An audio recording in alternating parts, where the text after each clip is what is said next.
Madam నమస్తే అండి.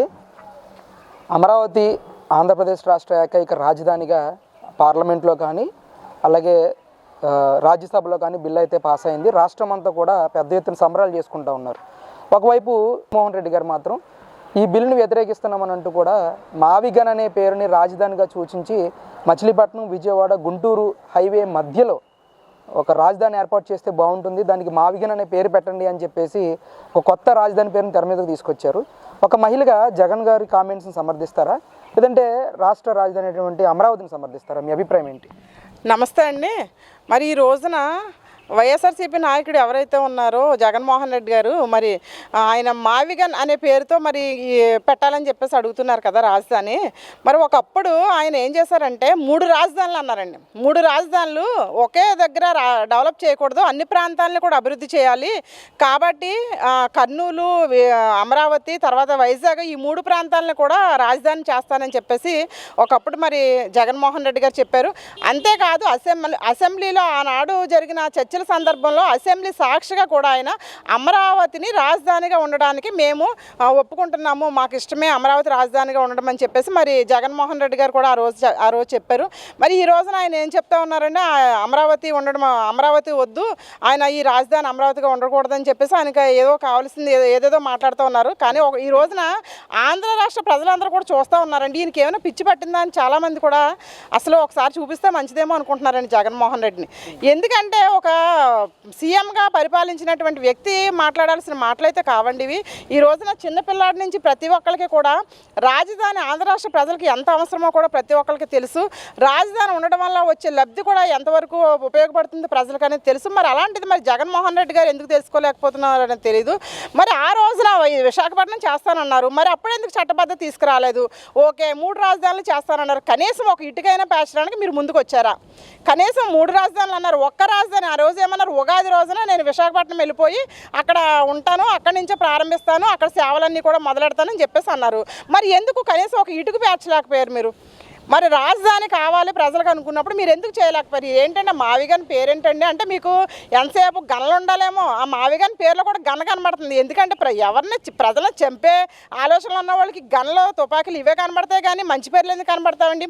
ఒక మంచి పేరు ఒక అమరావతి, ఆ పేరుకున్న విలువ తెలుసా అండి అసలు మీకు? అమరావతి అనే పేరు ఈ రోజున ఒక సాంప్రదాయాన్ని, ఒక ఆంధ్ర రాష్ట్ర ప్రజలకి ఒక అద్భుతమైన వేదాన్ని సృష్టించే విధంగా ఆ పేరు ఉంటే మావిగన్ అని పేరు పెడతావయ్యా నువ్వు?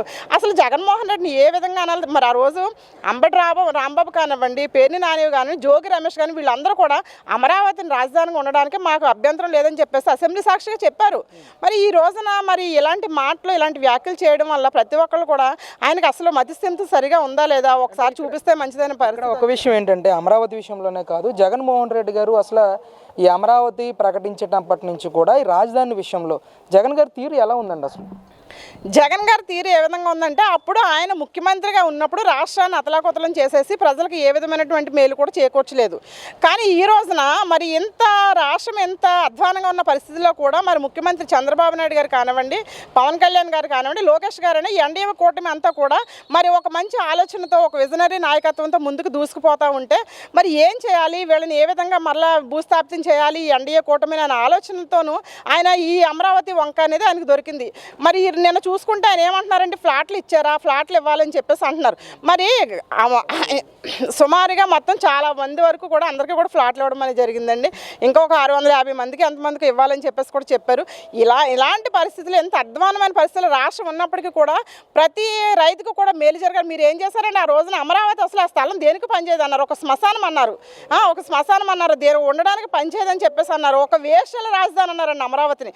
ఏమన్నారండి? ఒక మహిళలను పట్టుకుని అక్కడ మహిళా రైతులను ఏమన్నారంటే వేశ్య రాజధాని అమరావతి అన్నారు. మరి అలాంటి అధ్వానపు మాటలు మాట్లాడి అలాంటి మహిళల కోసము కించపరుస్తూ మీరు ఎన్నో రకాల వ్యాఖ్యలు చేసిన జగన్మోహన్ రెడ్డి ఈ రోజున అమరావతి కోసం మాట్లాడే హక్కు జగన్మోహన్ రెడ్డికి లేదు. మీరు ఇక్కడ చంద్రబాబు నాయుడు కావాలనే అమరావతిని బిల్ పాస్ చేస్తూ ఉన్నాడు. ఎందుకనంటే ఇక్కడ చంద్రబాబు నాయుడుకి సంబంధించిన రియల్ ఎస్టేటర్లు తన బినామీల ఆస్తుల విలువలు పెంచుకోవడానికే ఈరోజు అమరావతి బిల్ అనేది ఒక డ్రామాగా క్రియేట్ చేశాడు చంద్రబాబు అని చెప్పేసి కూడా జగన్మోహన్ రెడ్డి మాట్లాడుతున్నారు. దీనికి ఏం చెప్తారు? ఆస్తుల కోసం వెంపర్లాడేది వైసీపీ పార్టీ అండి. ఆస్తుల కోసమైనా ఇంకొకటైనా దాచుకోవాలన్నా దోచుకోవాలన్నా ముందుకు రావాలన్నా మీ నాయకులే రావాలి, మీ పార్టీయే రావాలి. ఎందుకంటే ఆస్తుల కోసం ఎన్డీఏ కూటమి రాలేదండి. దోచుకోవడం కోసం దాచుకోవడం కోసం ఎన్డీఏ కూటమి పనిచేయట్లేదు. ప్రజలకు మంచి చేయాలి, రాష్ట్రం బాగుపడాలి అని ఒక మంచి ఆలోచనతో వెళ్తున్నారు. కాబట్టి ఇలాంటి ఆలోచనలు చంద్రబాబు నాయుడు గారికి లేవండి. ఇలాంటి ఆలోచనలు ఉంటే అమరావతి వంక పెట్టుకోవాలని అవసరం లేదు. అమరావతి అనే రాజధాని అమరావతి అన్నారు. ఇప్పుడు ఏం చేయాలండి? కట్టాలంటే కొన్ని కోట్లు ఆయన తీసుకొచ్చి కట్టాలి. కాబట్టి ఏంటంటే ఆయన ఇప్పుడు ఒక పక్కన సంక్షేమం చూడాలి, ఒక పక్కన అభివృద్ధి చూడాలి. రెండు సమతుల్యంగా చూసుకుంటూ మరి రాజధాని కూడా కట్టే పరిస్థితి ఈ రోజున ఎన్డీఏ కూటమి నిర్ణయం తీసుకుంది. కాబట్టి ఇలాంటి వ్యాఖ్యలు చేయడం అనేది కరెక్ట్ కాదని చెప్పేసి నేను చెప్తా ఉన్నాను. అంటే ఇక్కడ జగన్ గారు ఒకవేళ రేపు గెలిచిన అమరావతిని కంటిన్యూ చేసే అవకాశం కానీ, ఇప్పుడు చంద్రబాబు నాయుడు గారు కానీ కూటమి ప్రభుత్వం కానీ చేస్తున్నటువంటి డెవలప్మెంట్ని అమరావతిలో ముందుకు తీసుకెళ్లే అవకాశం ఉంటుందంటారా? జగన్మోహన్ రెడ్డి గారు మరలా వస్తారు, ముఖ్యమంత్రిగా వస్తారనేది కళ అండి. ఆయన ఒకవేళ కలగంటున్నారేమో, అలాంటి కళలు కనొద్దు, అలాంటి పగటి కళలు అయితే కనొద్దు. ఎందుకంటే ఆంధ్ర రాష్ట్ర ప్రజలకు మీరు చేసినటువంటి నష్టాన్ని ఇప్పటికి కూడా భర్తీ చేసుకోలేకపోతున్నారండి ప్రజలు. అప్పుడు మీరు చేసినటువంటి నష్టం ఈ రోజుకి కూడా ఇంకా అలా పడతానే ఉన్నారు. మరి ముఖ్యమంత్రి చంద్రబాబు నాయుడు గారు ఇంకా ముందు చూపుతో, ఒక పరిజ్ఞానంతో, ఒక విజనరీ నాయకుడిగా మరి ఇతర సంస్థల నుంచి కానివ్వండి, ఇతర దేశాల నుంచి కానీ, రాష్ట్రాల నుంచి పెట్టుబడులు తీసుకొచ్చి మరి అవన్నీ కూడా లోటుపాట్లు కూడా సమకూరుస్తూ ఉన్నారు. కాబట్టి జగన్మోహన్ రెడ్డికి మరలా వచ్చే ఛాన్స్ అనేది ప్రజలు ఇంకెవ్వరండి. ఇప్పటికే 11 సీట్లు ఇచ్చి ప్రజలు చాలా బాధపడుతున్నారు. ఆ 11కే ఈ రోజున పరిమితం చేశారంటే రేపు వచ్చే ఎలక్షన్లో కనీసం వాళ్ళు 0 పాయింట్స్కి వెళ్ళిపోతారండి. అంటే ఇక్కడ మీరు చంద్రబాబు నాయుడు విజన్ అంటూ ఉన్నారు. ఒకవైపు ప్రతిపక్ష పార్టీ నాయకులందరూ కూడా చంద్రబాబు నాయుడు విజన్ కాదు, పాయిజన్తో సమానం అని చెప్పేసి వాళ్ళు కంపేర్ చేస్తూ ఉన్నారు. చంద్రబాబు నాయుడు గారు విజన్ పాయిజన్ అనేది తేల్చాల్సింది ప్రజలు. ఎందుకంటే రానున్న రోజుల్లో మరి ప్రజలు ఎలాంటి తీర్పిస్తారనేది జగన్మోహన్ రెడ్డి గారికి తెలుసు. కానీ ఏంటంటే ఆయన అంతా కపట నాటకం అండి. ఒక కుటుంబంలోనే ఆయన ఒక ప్రేమను పంచలేకపోయాడు, ఒక తల్లికి కొడుకుగా ఉండలేకపోయాడు, ఒక చెల్లికి అన్నగా ఉండలేకపోయాడు. సొంత బాబాయిని హతమార్చినటువంటి వ్యక్తి ఆంధ్ర రాష్ట్ర ప్రజలను ఏ విధంగా కాపాడుతాడు, ఏ విధంగా న్యాయం చేకూరుస్తాడు ప్రజలందరికీ కూడా తెలుసు. కాబట్టి జగన్మోహన్ రెడ్డి గారు ఇప్పటికైనా తెలుసుకుని ఈ రోజునైనా సరే అమరావతిని ఒక మంచి రాజధానిగా చేయడానికి ముందుకు వచ్చినటువంటి చంద్రబాబు నాయుడుకి ఈ రోజున చూసుకుంటే, మరి నిన్న చూసుకున్నాం మనం పార్లమెంట్ సమావేశంలో అన్ని పార్టీలు మద్దతు ఇచ్చాయండి.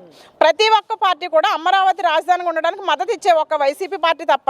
దాన్ని బట్టి మీ కుటిల బుద్ధి ఎలా ఉంది, మీరు ఏ విధంగా రాష్ట్ర ఆనందం పొందుతున్నారు అనేది ప్రజలందరికీ కూడా కళ్ళకి కట్టినట్లుగా అర్థమవుతూ ఉంది. కాబట్టి దయచేసి మీలో మార్పును కోరుకుంటా ఉన్నాము. మీరు మారండి. ఆంధ్ర రాష్ట్ర ప్రజల కోసం ఎక్కడైనా సరే మీరు మంచిగా ఆలోచిస్తారని ప్రజలు అనుకుంటున్నారు. కాబట్టి మీరు మరలా వచ్చే ఛాన్స్ అనేది లేదు. కానీ ఎక్కడైనా సరే మంచిగా ఉండడం వల్ల ఏంటంటే మీలో మార్పుని చూడాలని అందరూ కోరుకుంటున్నాం.